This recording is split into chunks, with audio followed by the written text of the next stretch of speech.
Hello students, chapter number 3 प्रवाह विद्युत M આપણે અત્યાર સુધી અવરોધની ચર્ચા ડિટેલપૂર્વક ભણ્યા। આજે આપણે આ લેક્ચરમાં પાવરની ચર્ચા કરવાની છે। પાવર, ઉર્જા, પાવરનો વ્યય, ઓહમિક લોસ, આ બધા જે નવા શબ્દો છે એને સમજવાનું છે। વિદ્યાર્થી મિત્રો, પાવર આમ બહુ અગત્યનું પેરામીટર છે, કારણ કે પાવર વગર આ જે વિદ્યુતનું ઉત્પાદન છે એ બેઝિકલી પાવરના ફોર્મમાં થાય છે। એટલે ખાસ પાવર નામની ભૌતિક રાશિ જે વિદ્યુતમાં આપણે આજે ભણવાના છે એનું ઇમ્પોર્ટન્સ બહુ છે પ્રેક્ટિકલી। તેમજ તમે ઘણા બધા નામ સાંભળ્યા છે, ટ્રાન્સફોર્મર, એમાં હાઈ પાવર ટ્રાન્સમિશન લાઇન હોય છે। આ બધા વિશે આજે આપણે થોડી સમજણ મેળવીશું। વધારે સમજણ આપણે આના નેક્સ્ટ ટુ નેક્સ્ટ ચેપ્ટર જ્યારે 7મું પ્રકરણ ભણશું, ઓલ્ટરનેટિંગ કરંટ એટલે ઉલટ પ્રવાહ, ત્યારે તમને ડિટેલમાં આઈડિયા આવશે ટ્રાન્સફોર્મર કેવી રીતે કામ કરે છે અને ટ્રાન્સફોર્મર કેવા હોય છે। વાલા વિદ્યાર્થી મિત્રો, ઇલેક્ટ્રિકલ એન્જિનિયરિંગ બેઝિસનું આ ચેપ્ટર બહુ અગત્યનું છે। કરંટ, ઇલેક્ટ્રિસિટી, એમાં આજે પાવર અને વિદ્યુત ઉર્જાની આપણે સમજણ પાકી કરવાના છે। તો બેઝિક તમારું યાદ હશે, કાર્ય ઉર્જા અને પાવરમાં પાવરની વ્યાખ્યા શું છે? એકમ સમયમાં થતું કાર્ય અથવા એકમ સમયમાં થતી ઉર્જા, બરાબર। આના આધારે આપણે પાવરનું એક નવું સૂત્ર ડિઝાઇન કરીશું, નવું સૂત્ર વ્યાખ્યાયિત કરીશું।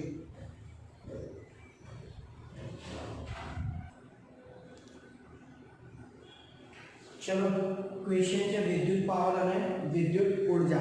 વિદ્યુત પાવર અને વિદ્યુત ઉર્જા, આપણે આ ક્વેશ્ચનમાં પાવરનું સૂત્ર વિદ્યુતના સંદર્ભમાં લાવવાનું છે। પાવરનું સૂત્ર કાર્ય ભાગ્યા સમય, ઉર્જા ભાગ્યા સમય તમે ધોરણ 11માં ભણી ગયા, પણ એનો ઉપયોગ કરીને આપણે વિદ્યુતના કિસ્સામાં પાવરનું સૂત્ર કેવી રીતે મળે, ઓહમિક લોસ કેવી રીતે થાય, પાવરનો વ્યય કેવી રીતે થાય એ સમજવાનો પ્રયત્ન કરીશું।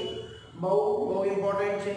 एनसीईआरटी में એટલું ડિટેલપૂર્વક આપ્યું નથી, જરૂર જણાય છે આપણે એક્સ્ટ્રા પણ એમસીક્યુ બેઝ જે પ્રશ્નો છે, જે સૂત્રો છે એને આજે સમજવાનો આ લેક્ચરમાં ટ્રાય કરીશું। તો ટાઇટલ છે વિદ્યુત પાવર અને વિદ્યુત ઉર્જા સંબંધિત સૂત્રોની ચર્ચા કરવાની છે, સૂત્રો તારવવાના છે।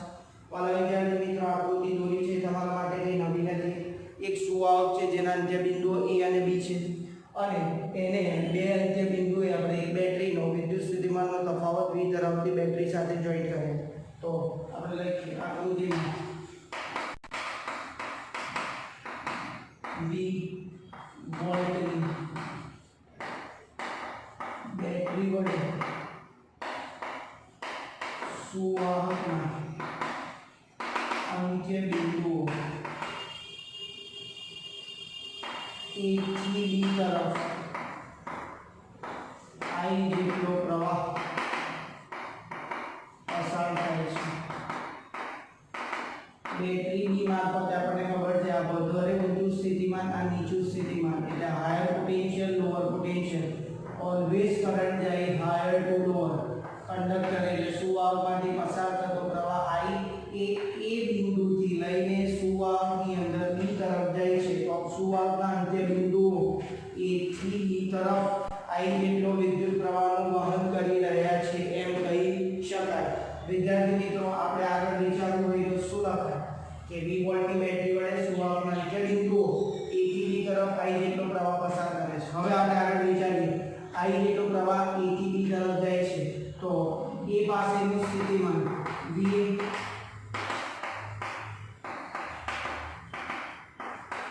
of AB લખે, B પાસેનું સ્થિતિમાન VB, તો બોલો વધારેથી ઓછું સ્થિતિમાન VA is greater than VB છે। આપણે આગળ ચર્ચા કરી, પ્રવાહ વધારે સ્થિતિમાનથી ઓછા સ્થિતિમાન તરફ જાય, VA is greater than VB હોવાથી બોલો VA minus VB, એનો V કહું પોટેન્શિયલ ડિફરન્સ અથવા વિદ્યુત સ્થિતિમાનનો તફાવત, તો V કેવો આવશે? Greater than 0। VA greater than VB હોય તેનો તફાવતને V કહું પોટેન્શિયલ ડિફરન્સ A અને B વચ્ચેનો વિદ્યુત સ્થિતિમાનનો તફાવત, તો V ગ્રેટર ધેન 0 થાય। આમ V ગ્રેટર ધેન 0 થાય। ચલો, આટલું ક્લિયર થઈ ગયું। ખાલી આપણે આકૃતિને ડિટેલપૂર્વક સમજ્યા છે, આકૃતિને ડિટેલપૂર્વક સમજ્યા કે V is greater than 0, V is greater than 0। હવે આપણે ચર્ચા કરીએ, જો V greater than 0 હોય, V greater than 0, VA minus VB equal to VB greater than 0, તો આગળ આપણે શું સમજી શકીએ આ થિયરી પરથી? ચલો, અહીં સુધી આઈ હોપ કે તમારું ક્લિયર છે। માત્ર આપણે આકૃતિને રજૂઆત કરી છે, બરાબર। હવે આપણને ખબર છે કે A પાસે પાસે સ્થિતિમાન VA છે, B પાસે સ્થિતિમાન VB છે, તો ડેલ્ટા T જેટલા સમયમાં ડેલ્ટા T જેટલા સમયમાં ડેલ્ટા Q, પણ ડેલ્ટા Q એટલે શું? પ્રકરણ 3 નું શરૂઆત યાદ કરો, Q બરાબર I તો ડેલ્ટા Q એટલે I ડેલ્ટા T થાય. ડેલ્ટા T સમયમાં ડેલ્ટા Q બરાબર I ડેલ્ટા T આવું લખી શકાય. I ડેલ્ટા T આવું લખી શકાય. તો ડેલ્ટા T જેટલા સમયમાં ડેલ્ટા Q જેટલો વિદ્યુતભારનો જથ્થો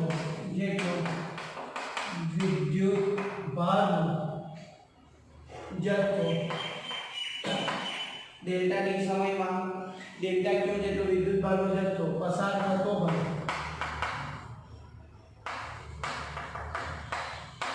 હોય તો ચલો ડેલ્ટા U લખવું છે, સ્થિતિ ઊર્જાનો તફાવત. ચલો ક્યાંથી ક્યાં? U A to B બરાબર A to B, તો અંતિમ ઓછા પ્રારંભિક થાય UB માઈનસ UA જેટલો થાય. સ્થિતિ ઊર્જાનો તફાવત કેટલો થાય? Delta U equal to U at B minus U at T. વાલા વિદ્યાર્થી મિત્રો પણ U ની વ્યાખ્યા યાદ કરો, UB અને UA ની વેલ્યુ આપણે વિચારી. ચલો U એટલે શું? સ્થિતિ ઊર્જાનો તફાવત Q ડેલ્ટા V થાય અથવા સિમ્પલી QV થાય. અહીંયા Q માં થતો ફેરફાર છે અને V પોટેન્શિયલ ડિફરન્સ છે એવું લખીએ તો U at B એટલે ડેલ્ટા Q કેપિટલ Q લખ્યું છે એટલે ડેલ્ટા Q. અહીંયા પણ ડેલ્ટા Q, પોટેન્શિયલ VB અને અહીંયા પોટેન્શિયલ VA લગાયા. ચલો સમીકરણમાં પાછી કિંમત મૂકીએ તો ડેલ્ટા U શું થયા? ડેલ્ટા Q કોમન નીકળ્યા VB માઈનસ VA વાલો સમીકરણ અને એકાકી અને આગળ કિંમત મૂકીએ તો સમીકરણ 1 માં જોઈ શકાય કે VA માઈનસ VB V છે. આનું ઉલટું લખો VB માઈનસ VA તો માઈનસ V થશે. તો VB માઈનસ VA એટલે પોટેન્શિયલ ડિફરન્સ કેટલો આવશે? Minus V. અને ડેલ્ટા Q ની કિંમત વિદ્યાર્થી મિત્રો I ડેલ્ટા T મુકાય I ડેલ્ટા T. તો આ કયા સમીકરણ પરથી લખ્યું? 1 પરથી. અને ડેલ્ટા Q ની કિંમત મૂકી તો ડેલ્ટા U શું થશે?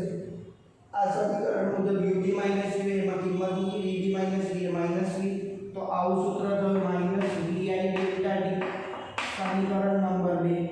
આ સ્થિતિ ઊર્જામાં થતો ફેરફાર યાદ કરો, યાંત્રિક ઊર્જા સંરક્ષણના નિયમ પરથી શું લખ્યું? યાંત્રિક ઊર્જા સંરક્ષણના નિયમ પરથી. તો યાંત્રિક ઊર્જા સંરક્ષણનો નિયમ શું કહે છે? E બરાબર K પ્લસ U.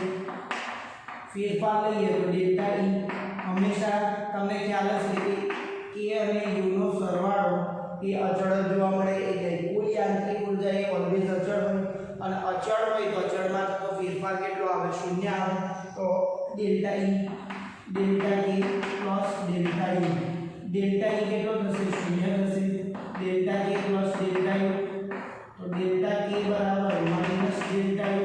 સમીકરણ 2 પરથી ડેલ્ટા U ની કિંમત છે માઈનસ અને આ માઈનસ પ્લસ થઈ જશે VI ડેલ્ટા T.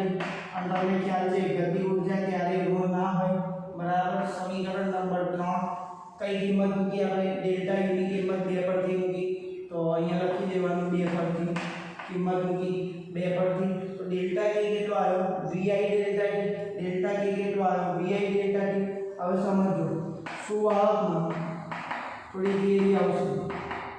VD જેટલા ડ્રિફ્ટ વેગથી E ની હાજરીમાં વિદ્યુત ક્ષેત્ર E ની હાજરીમાં VD જેટલા ડ્રિફ્ટ વેગથી વિદ્યુતભાર વાહક ગતિ કરે છે. અને મારા વિદ્યાર્થી મિત્રો તમને યાદ છે કે જ્યારે ડ્રિફ્ટ વેગની વાત કરું તો એ અચળ વેગ હશે. એ કેવો વેગ હશે? અચળ વેગ હશે. એટલે અચળ વેગથી વિદ્યુતભાર વાહક ડ્રિફ્ટ વેગ અચળ વેગ VD થી ગતિ કરે છે સુવાહકની અંદર. હવે આ અચળ વેગથી ગતિ કરે તો અથડામણ દરમિયાન મેળવેલ ઊર્જા એ આયનો અને પરમાણુઓને આપી દે છે. અત્યારે વિદ્યુતભાર વાહકો તરીકે કોણ છે? ઇલેક્ટ્રોન. વિદ્યુતભાર વાહકો તરીકે સુવાહકમાં કોણ છે? મુક્ત ઇલેક્ટ્રોન.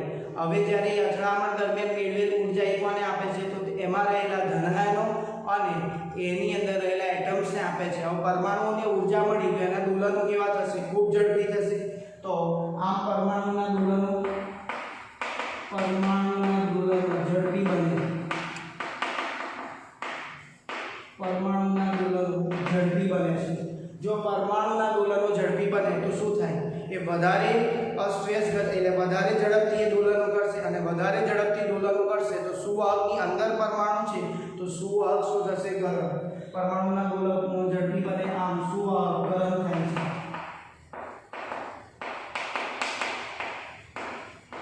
અને આ ગરમ થાય છે એટલે જે ઉષ્મા ઉર્જા સ્વરૂપે હીટને લોસ કરે છે, હીટનો વ્યય કરે છે ઉષ્મા ઉર્જા સ્વરૂપે.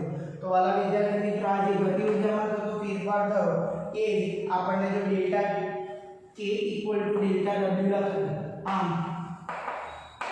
ડેલ્ટા K = ડેલ્ટા W હોવાથી કાર્ય ઉર્જા પ્રમેય યાદ કરો. W ડેલ્ટા K, W બરાબર ડેલ્ટા K. તો આપણે શું લખી શકીએ? W = delta K.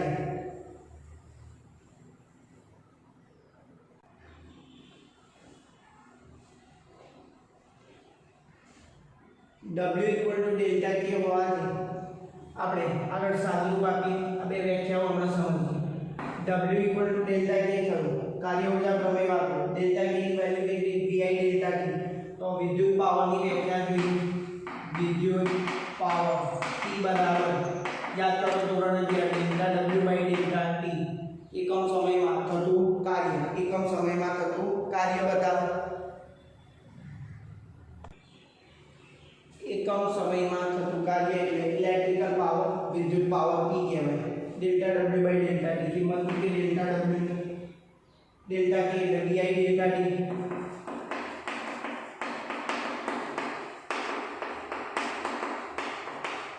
તો પાવર P નું સૂત્ર આવ્યું V × I. વિદ્યાર્થી મિત્રો મોસ્ટ ઇમ્પોર્ટન્ટ સૂત્ર તમારે યાદ રાખવાનું છે. વિદ્યુત સ્થિતિમાનનો તફાવત ગુણ્યા વિદ્યુત પ્રવાહ. બીજા વિવિધ સ્વરૂપો જોઈએ. ઓહમનો નિયમ V બરાબર IR. ઓહમનો નિયમ શું છે? V = IR. એના પરથી આપણે શું વિચારી શકીએ? પાવર P બરાબર I²R. પાવરનો વ્યયનું સૂત્ર છે. કોનું સૂત્ર છે? પાવરમાં થતો વ્યય. એ બતાવે છે P = I²R. P = I²R. P = I²R પાવરમાં થતો વ્યય.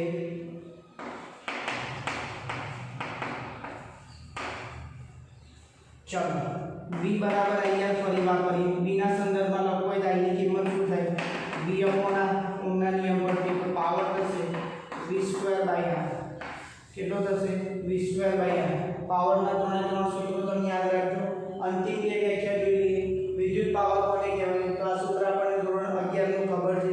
એકમ સમયમાં વ્યય પામતી ઉર્જાને અથવા ખર્ચાતી ઉર્જાને પાવર કહેવાય. અને ઓહમિક વ્યય કોને કહેવાય? ઓહમિક વ્યય કોને કહેવાય? સુવાહકમાં વિદ્યુત ભાવે પ્રાપ્ત કરેલી વિદ્યુત ઉર્જા જે ઉષ્મા ઉર્જા સ્વરૂપે વેડફાય છે એને કહેવાય ઓહમિક વ્યય. બરાબર. આ બે વ્યાખ્યાઓ તમે યાદ રાખજો.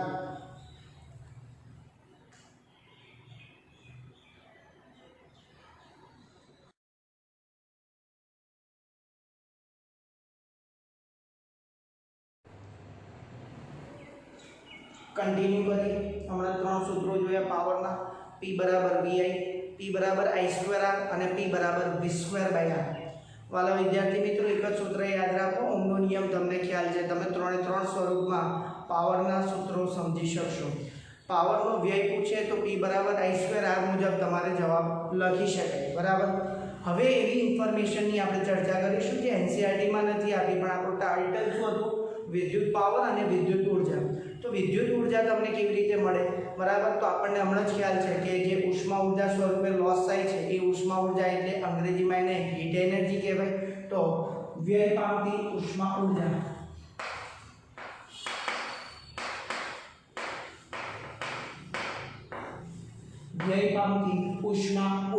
એને શું કહી શકાય? વિચારો. તો ઉર્જા એટલે શું? પાવર ગુણ્યા સમય. તો ઇક્વલ ટુ પાવરનો વ્યય ગુણ્યા તે માટે લાગતો સમય. પાવરનો વ્યય હું VI લખું તો VIT થાય. ઉષ્મા ઉર્જાને હું હીટ એનર્જી H કહું છું. ઘણી વખત કાર્ય પણ લખતા હોય છે તો H નું સૂત્ર થઈ ગયું VIT. એક્સ્ટ્રા કરીને ઉર્જાના સંદર્ભમાં થિયરી છે લખી રાખજો. સૂત્રો બહુ કામના છે, હમણાં ભણ્યા એના પરથી જ આપણે સૂત્ર લખીએ છીએ. ચલો VI ની જગ્યાએ પાવર VI ની જગ્યાએ I² R પણ લખી શકું તો પણ આ બીજું સૂત્ર સ્વરૂપ થયું. પાવરનો વ્યય VI લખ્યું, I² R મૂક્યો. હજી હું મૂકું છું સમજણ માટે આ સૂત્રો છે V²/R × T. સમીકરણ 3 છે એ વ્યય પામતી ઉષ્મા ઉર્જાના સૂત્રો છે, વિવિધ સ્વરૂપો છે. ચલો પાવરનો SI એકમ જોઈ લઈએ કારણ કે આ બધી અગત્યની વ્યાખ્યાઓ છે. પાવરના વિશે થોડી માહિતી. પાવરનો SI એકમ યાદ જ હશે. જેમ્સ વોટ નામના વૈજ્ઞાનિકની યાદમાં કેપિટલ W એટલે વોટ અથવા જૂલ પર સેકન્ડ. જૂલ પર સેકન્ડ એનું પારિમાણિક સૂત્ર તમે જાતે વિચારી શકો. બરાબર. બીજું પાવરનો SI એકમ તો હોર્સ પાવરના સંદર્ભમાં પણ વ્યાખ્યાઓ તમને ધોરણ 11 માં ભણી ગયા છે. બીજી એક અગત્યનો પેરામીટર છે કિલોવોટ અવર. વિશેષ સમજૂતી એ પણ અગત્યની છે. ઘણીવાર કોમ્પિટિટિવમાં JEE લેવલમાં પણ આ કિલોવોટ અવર બેઝ દાખલાઓ પૂછાયેલા છે. બહુ સિમ્પલ છે. આની અભ્યાસ તમે ધોરણ 9 થી કરતા આવ્યા છો. ધોરણ 9, 10 અને 11 અને ચોથી વખત 12th માં NCERT આપ્યું નથી પણ એનો કોન્સેપ્ટ તમને રિકોલ કરવાની ખાસ જરૂર પડશે.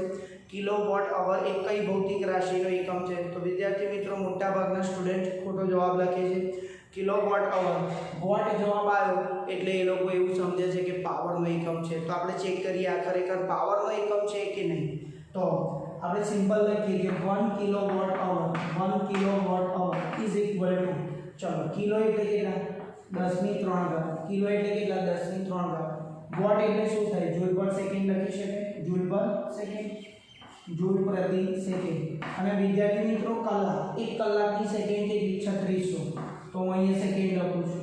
તો 1 કિલોવોટ, જો કિલોના 10^3 વોટ એટલે જૂલ પર સેકન્ડ, કલાકના સેકન્ડ લખી 3600. સેકન્ડ નહીં લખી, સેકન્ડ ગયા. તો વાલા વિદ્યાર્થી મિત્રો કિલોવોટ અવર એ ઉષ્મા ઉર્જાનો એકમ છે, ઉર્જાનો એકમ છે, કાર્યનો એકમ છે, એ પાવરનો એકમ નથી. તો અહીંયાથી આપણને ક્લિયર કટ આઈડિયા મળે. 3600 ગુણ્યા 10^3 ઘાત જૂલ.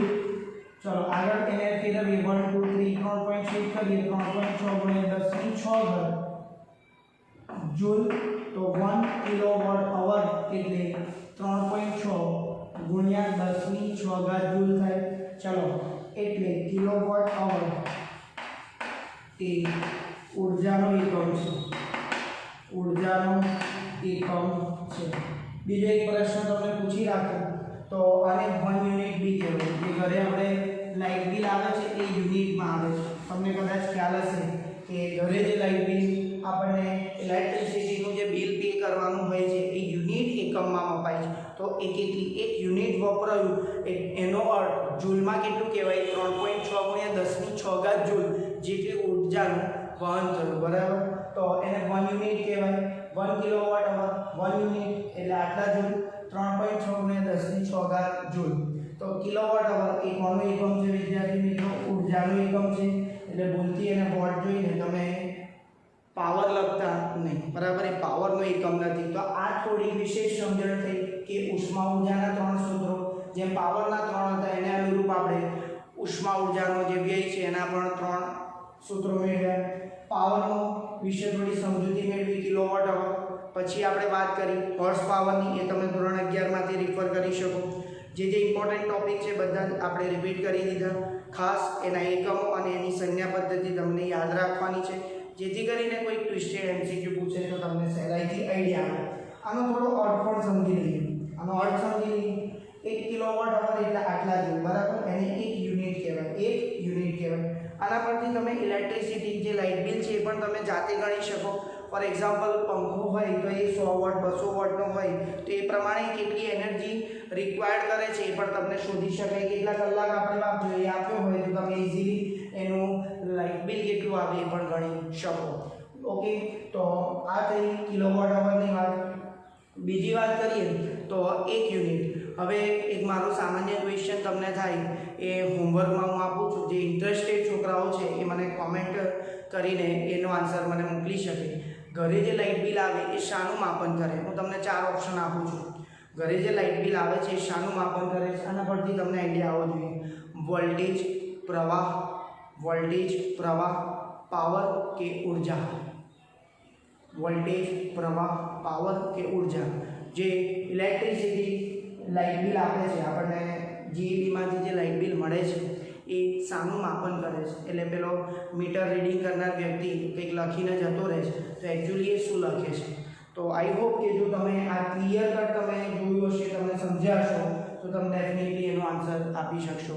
ઓપ્શન ફરી એક વખત બોલું છું: વોલ્ટેજ, પ્રવાહ, પાવર અને ઉર્જા. ઓકે, તો આ થઈ વાત પાવરના સંદર્ભમાં એક્સ્ટ્રા થોડી જે તમે લખી રાખજો. અધર દેન એનસીઆરટી છે પણ દાખલાઓ ગણવામાં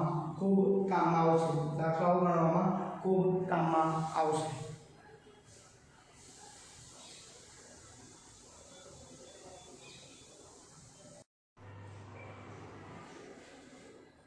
કન્ટિન્યુ કરીએ બે નાના ટોપિક જે એક્ઝામમાં બહુ પૂછવા લાયક નથી, પણ જે આગળનો કોન્સેપ્ટ છે, શા માટે ટ્રાન્સફોર્મર જરૂરી છે એનો આધારિત એક થિયરી જોઈએ, અને બીજી એક કેમેસ્ટ્રી બેઝ તમને થિયરી આપી છે જે તમે ઇલેક્ટ્રોકેમિસ્ટ્રીમાં ડિટેલપૂર્વક સમજ્યા હશો. બરાબર, આ બંનેને આજે ડિસ્કસ કરીને આ ટોપિક જે એનસીઆરટીમાં આપ્યું છે એને પૂર્ણ કરીએ. શરૂઆત કરીએ એક આગળનો પ્રશ્ન. હમણાં જ આપણે પાવરનો વ્યય જોયો, P = I²R, બરાબર, એ પાવરનો વ્યય હતો. હવે આપણે જોઈએ વિદ્યુત કોષ. બરાબર, આની વિશેષ સમજણ તમે ઇલેક્ટ્રોકેમિસ્ટ્રી ચેપ્ટર નંબર 3 કેમિસ્ટ્રીમાં અભ્યાસ કરી ચૂક્યા છો. તો આ શું કર્યું? કોઈ એક પાત્રમાં 2 ઇલેક્ટ્રોડ છે, બંને જુદી જુદી ધાતુના છે. એક ધન વિદ્યુત અગ્ર, ઇલેક્ટ્રોડની ગુજરાતી થાય ધન છે એટલે ધન વિદ્યુત અગ્ર, અને આ ઋણ વિદ્યુત અગ્ર છે. એ બંને ઇલેક્ટ્રોડના 2 છેડાઓ વચ્ચે એક અવરોધ R જોઈન્ટ કર્યો છે. બરાબર, એકચ્યુઅલી આ અવરોધ જે જોઈન્ટ હોય છે એ વાલા વિદ્યાર્થી મિત્રો કોઈ એક્સટર્નલી અવરોધ નથી હોતો, પણ જે તાર મારફતે આપણે એને જોઈન્ટ કરીએ છીએ એ તારનો પોતાનો કંઈક અવરોધ હોય છે.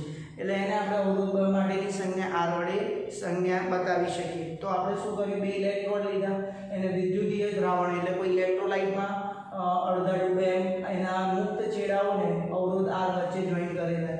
તો આપણને ખબર છે આ રીતે વિદ્યુતનું વહન થશે. તો હમણાં જ ભણ્યા, જ્યારે I જેટલો વિદ્યુત પ્રવાહ કોઈ તારમાંથી પસાર થતો હોય તો I²R મુજબ પાવરનો વ્યય થાય. આ આપણે સમજવાનું છે. ઓકે, તો આટલી જ આ વિદ્યુત કોષમાં આટલી આજે સમજણ મેળવવાનું. તો શું કહે છે જોઈએ ફટાફટ. વિદ્યુત કોષની એક રચના ઉપરની આકૃતિમાં બતાવી છે. એક પાત્ર લીધું છે, આ પાત્રમાં વિદ્યુત દ્રાવણ ભર્યું, તેમાં 2 જુદી જુદી ધાતુના 2 ઇલેક્ટ્રોડ મૂક્યા છે, અને એના છેડાઓ પાત્રની બહાર આવેલા હોય છે. એમાંનો એક સળિયો ધન વિદ્યુત અગ્ર, બીજો છેડો ઋણ વિદ્યુત અગ્ર. એને તમે ધન ઇલેક્ટ્રોડ, ઋણ ઇલેક્ટ્રોડ બી કહી શકો. બરાબર, આ એ અવરોધ છે એ ધન અને ઋણ વિદ્યુત અગ્ર વચ્ચે જોડવામાં આવે છે, જેને વિદ્યુતીય અવરોધ કહીએ. તો R માં વ્યય થતો પાવર, R ના લીધે જે તારનો અવરોધ છે એના લીધે વ્યય થતો પાવર કેટલો થાય? હમણાં જ આપણે ભણ્યા I જેટલો પ્રવાહ R અવરોધમાંથી પસાર થતો હોય તો પાવરનો વ્યય P = I²R મુજબ થાય. તો આ સૂત્ર બહુ અગત્યનું છે. પાવરનો વ્યય P = I²R મુજબ લખી શકીએ. હવે વિદ્યાર્થી મિત્રો નેક્સ્ટ ક્વેશ્ચન તરફ જઈએ. આ વિદ્યુત કોષનું બેઝિક હતું, જેની ડિટેલપૂર્વક સમજણ કેમિસ્ટ્રીમાં તમે જોઈ. આ બહુ અગત્યનો પ્રશ્ન છે, પણ આની જે જવાબ છે ટ્રાન્સફોર્મર, એ તમને AC ઓલ્ટરનેટિંગ કરંટ ભણશો ત્યારે ભણાવવામાં આવશે.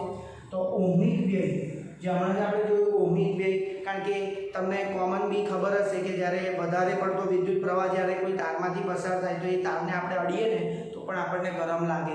શા માટે ગરમ થાય છે એની ડિટેલપૂર્વક સમજણ આપણે અગાઉ જોઈ પહેલી થિયરીમાં. તો એ ઓહમિક વ્યય ઘટાડવા અતિ દૂર વિદ્યુતનું ટ્રાન્સમિશન એટલે પહોંચાડવું ખૂબ ઊંચા વોલ્ટેજે સાથે કરવામાં આવે છે. આ સમજાવવાનું છે વિદ્યાર્થી મિત્રો. આમાં થિયરી ઘણી છે, પણ મેઇન જે ફોર્મ્યુલા બેઝ લોજિક છે હું તમને ડિટેલપૂર્વક સમજાવી દઉં છું.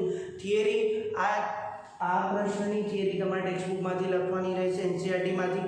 હું તમને એની સમજણ આપી દઉં છું. બરાબર, ધારો કે કોઈ ઉપકરણ હોય, એના વિદ્યુત સ્થિતિમાનનો તફાવત V હોય, એમાંથી વહેતો પ્રવાહ I હોય, તો એનો વિદ્યુત પાવર કેટલો થાય? તો વિદ્યુત પાવર ધ્યાનથી જો તો બહુ ઇન્ટરેસ્ટિંગ વાત છે. P = VI છે, V વિદ્યુત સ્થિતિમાનનો તફાવત અને I જેટલો પ્રવાહ એ ઉપકરણમાંથી પસાર થાય તો વિદ્યુતીય પાવર આટલો થાય P બરાબર VI હમણાં જ આપણે ભણ્યા બરાબર P બરાબર VI હવે સમજીએ પાવરનો વ્યય એટલે પાવર વેસ્ટ કહેવાય W શેનો લખ્યો છે વેસ્ટ ગુજરાતીમાં તમે પાવરનો વ્યય પણ લખી શકો પાવરનો વ્યય કયા સૂત્ર મુજબ લખી શકાય હમણાં જ આપણે ભણ્યા P બરાબર I2R મુજબ લખાય જ્યાં R છે એ અવરોધ હવે તમે વિચાર કરો અહીંયા આપણા ઘરે જે ઇલેક્ટ્રિસિટી આવે છે વિદ્યુત આવે છે એ ક્યાંથી આવે છે તો થર્મલ પાવર સ્ટેશન આજુબાજુ જ્યાં પણ થર્મલ પાવર સ્ટેશન હોય ત્યાંથી આપણા ઘર સુધી વિદ્યુતનું વહન થાય છે તો એ શાના મારફતે થાય તમે વિચારો તો મોટા મોટા કેબલો મારફતે મોટા તાર મારફતે વિદ્યુત એક જગ્યાએથી બીજી જગ્યાએ ટ્રાન્સફર થાય એટલે અતિ દૂરના ગામડાઓમાં કોઈ એક શહેરમાંથી અતિ દૂરના ગામડાઓમાં વિદ્યુતનું જ્યારે પ્રસારણ કરવામાં આવે ટ્રાન્સમિશન કરવામાં આવે તો એ વખતે જે વપરાતો વોલ્ટેજ છે એનું શું કરતા હશે એની આપણે સમજણ મેળવી અને આપણને ખબર પડી ગઈ કે બહુ જ બધા કિલોમીટર દૂર અંતર હોય તો એ કિલોમીટર માટે ઘણો મોટો લાંબો તાર વપરાય અને એ તાર હોય તો એ તારને પોતાનો અવરોધ હોય દરેક તારને પોતાનો શું હોય અવરોધ હવે અવરોધ કોના સમપ્રમાણમાં હોય યાદ કરો જેટલી વધારે લંબાઈ એટલો વધારે અવરોધ તો R ચલે છે L R ચલે છે એટલે જેટલી લંબાઈ વધારે તારની એટલો એનો વિદ્યુતીય અવરોધ કેવો વધારે જેટલો વિદ્યુતીય અવરોધ વધારે એટલો પાવરનો વ્યય વધારે થાય હજી આપણે વિચારીએ કે જે વિદ્યુતીય ઉપકરણ છે આમાંથી આઈને સૂત્રનો કરતા બનાવો બરાબર આઈને સૂત્રનો કરતા બનાવીએ તો આઈ સૂત્ર P/V ચલો P/V ની કિંમત સમીકરણ 2 માં મૂકો એક પરથી આપણે શું લખ્યું આઈની કિંમત તો P બરાબર 1 પરથી I બરાબર P/V તો પાવરનો વ્યય શું થાય P²/V² × R હવે જોજો ધ્યાનથી આપણી રિક્વાયરમેન્ટ શું છે ઘરે આવતો પાવરનો લોસ ઓછો થવો જોઈએ હવે મેં તમને હમણાં સમજાવ્યું અતિ દૂરના ગામડામાં મારે વિદ્યુતનું ટ્રાન્સમિશન એક જગ્યાએથી બીજી જગ્યાએ કરવું હોય તો જેટલો લાંબો કેબલ એટલો વધારે અવરોધ તો મારે અહીંયાથી જે મોકલેલો વોલ્ટેજ છે ત્યાં સુરક્ષિત રીતે પહોંચવો જોઈએ આપણું ઘરમાં જે આવતો વોલ્ટેજ છે ગઈકાલે એક દાખલા મેં ચર્ચા કરેલી 230 વોલ્ટના ક્રમનો હોય છે અને 3 ફેઝ હોય તો 440 એટલે તમે ઇન્ડસ્ટ્રીયલ લેવલે જુઓ તો 440 વોલ્ટ હોય પણ એ લોકો જ્યારે વિદ્યુતનું ટ્રાન્સમિશન કરશે ત્યારે બને એટલો પાવરનો વ્યય કેવો કરવો પડે ઓછો કરવો પડે તમે આ સૂત્ર જોઈ શકો પાવરનો વ્યય એ V² ના કેવા અભ્યાસ પ્રમાણમાં પાવરનો વ્યય ચલે છે 1/V² ચલે છે 1/V².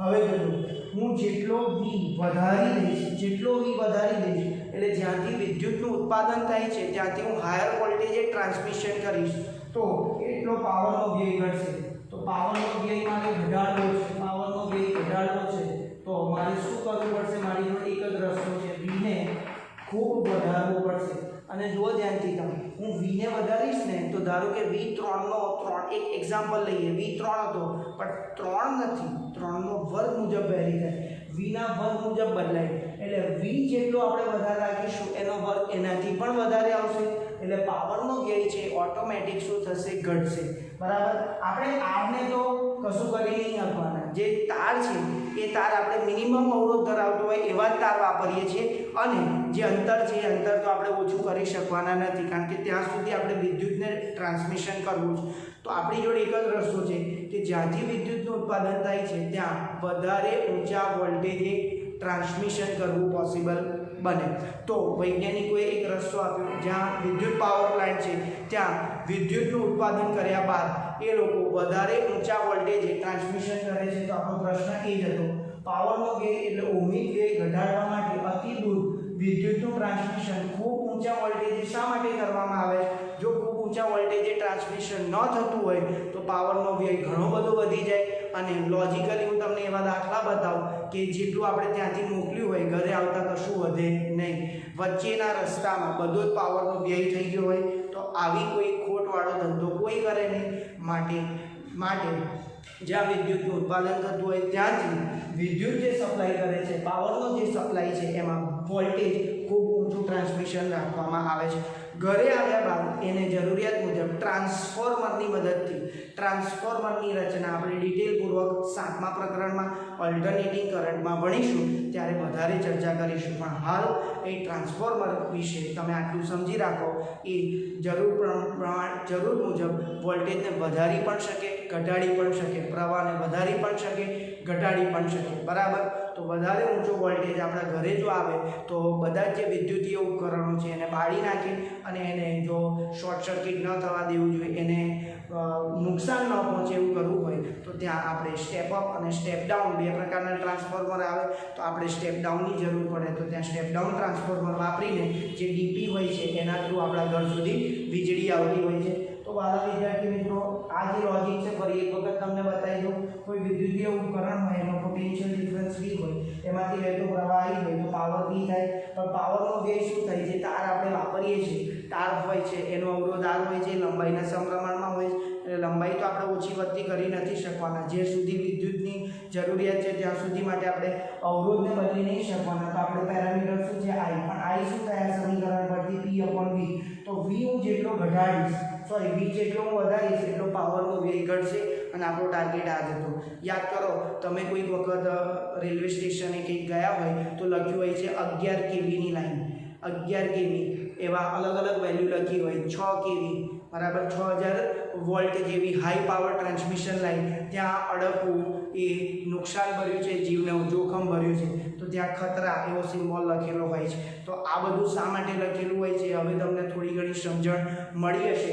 તો આઈ હોપ કે તમે જ્યારે કંઈકથી પસાર થતા હોય તો તમે એઝ અ ટેકનિકલ સ્ટુડન્ટ હો તો તમને બીજા કરતાં થોડું જ્ઞાન વધારે હોવું જોઈએ. શા માટે અહીંયા આવું લખ્યું છે, શા માટે અહીંયા ખતરાનો સિમ્બોલ છે, તો આ બધાથી તમે વાકેફ રહો. બીજું, આ થિયરી મેં માત્ર ને માત્ર ફોર્મ્યુલા બેઝ લખી છે, તો આનું ડિટેલપૂર્વક ડિસ્ક્રિપ્શન તમારે શેમાંથી લખવાનું રહેશે? એનસીઆરટી બુકમાંથી. તો અહીંયા વિદ્યુતીય પાવરનો જે એનસીઆરટી મુજબનો ટોપિક છે એ પૂરો થયો અને થોડું આપણે એક્સ્ટ્રા એનું સમજાય, કિલોવોટ અવર વિશે માહિતી મેળવી અને વિદ્યુતીય ઉર્જા વિશેના અમુક સમીકરણો જોયા. આટલું તમે યાદ રાખશો તો તમને